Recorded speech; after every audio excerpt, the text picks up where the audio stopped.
Hello everybody, welcome back to the Freelancers Tea Break. Today is going to be a very strange one in that I'm recording this episode whilst in a Zoom call. And the reason being, I want to share some of my favourite apps and tools that are built into Zoom that I think might be useful for you as a freelancer. So, I have already started, I'm in a Zoom call already. I've just finished the group call that I have every Monday and Thursday with my membership.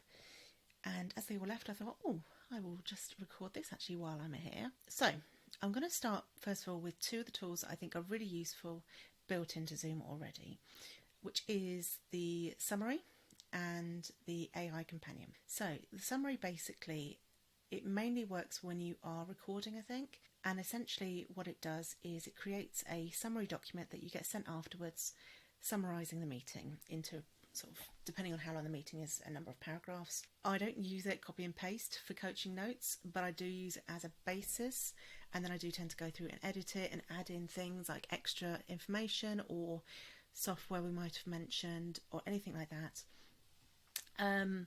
I find it really useful as a starting point because coaching notes actually, it's one of those secret things that coaches don't necessarily tell you, but they find a lot of coaches struggle writing all the coaching notes.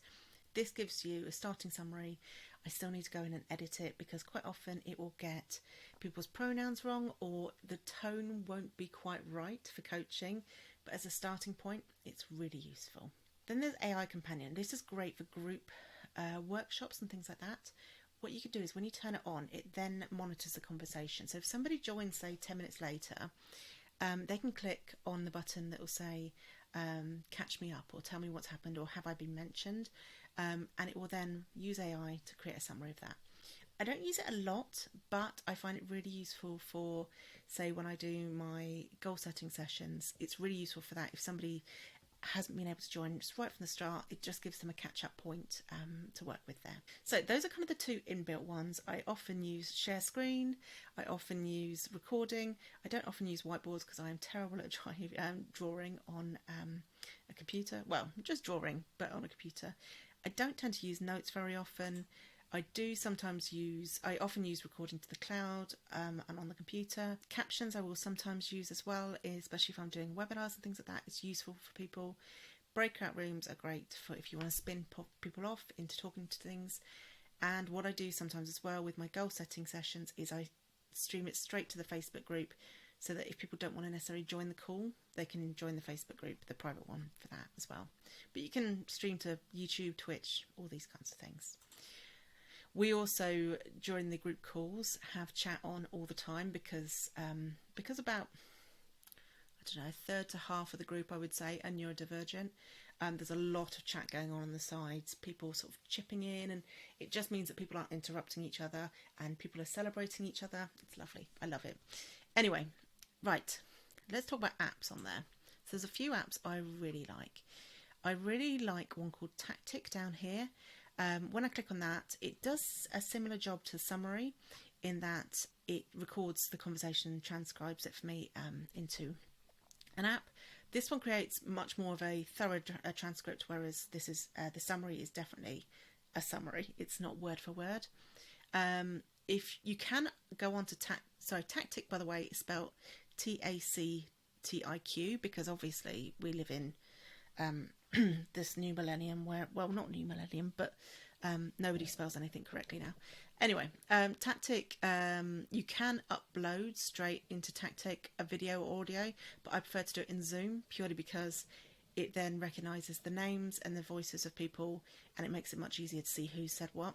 Whereas when you upload it as a video or an audio, it just does it as one speaker, even if there's 2, 3, 4 people speaking. But the really good thing in there is it uses AI to you can give it a prompt. Basically you can say, could you summarize this in a paragraph with 5 action points, and it will do that for you. And I have someone on my team does this for the blog post that I do for my podcasts. She'll upload it to that and say, use the prompt, can you turn this into a blog post, and it will do that for me. So it's a really good way of using this. I will say with all of these things, I always check with my clients beforehand that they are happy with me recording it and using these tools, because some people are not comfortable with AI. I totally understand it. It's absolutely fine if they don't. Most are more than happy to have a recording and have either a transcription or a summary, just because it makes life easier when they go back. Next one is Timer. So there used to be like a third-party one, but this is now built into Zoom. Very nice and easy to use. All you do is click on the Timer app. It's a free tool, I believe. It's either free tool or it's part of my subscription, and you can just start a timer. So I'm just going to say start a 5-minute timer, and then that sits in the right hand corner. If I'm on camera, it will also be a bubble up here, but as it sits in the top right hand corner and just has a countdown there. I find this really useful for if I'm doing accountability sessions or body doubling sessions, or if it's a couple of ADHDers who need to be a bit more restrained about how long they're going to talk for. It can be really useful for that. It's not ideal for everything. I don't tend to use it for my 15-minute discovery calls, just because I feel like it pressurizes people a bit. But if it's someone's got to do something in a certain amount of time, it works really well. And then if you don't want to do it anymore, you just click cancel and it stops.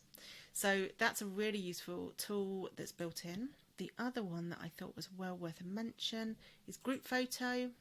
If there's lots of you and you want to take a nice quality photo and you don't want to take a photo of your screen or screen grab it, if you just click on take photo with that, it takes a much nicer photo of you all together on Zoom. So that's very useful. I've tried a lot of different ones. So you will, if you're watching this on video, you'll see I've got a lot of them in my apps. A lot of them I don't use.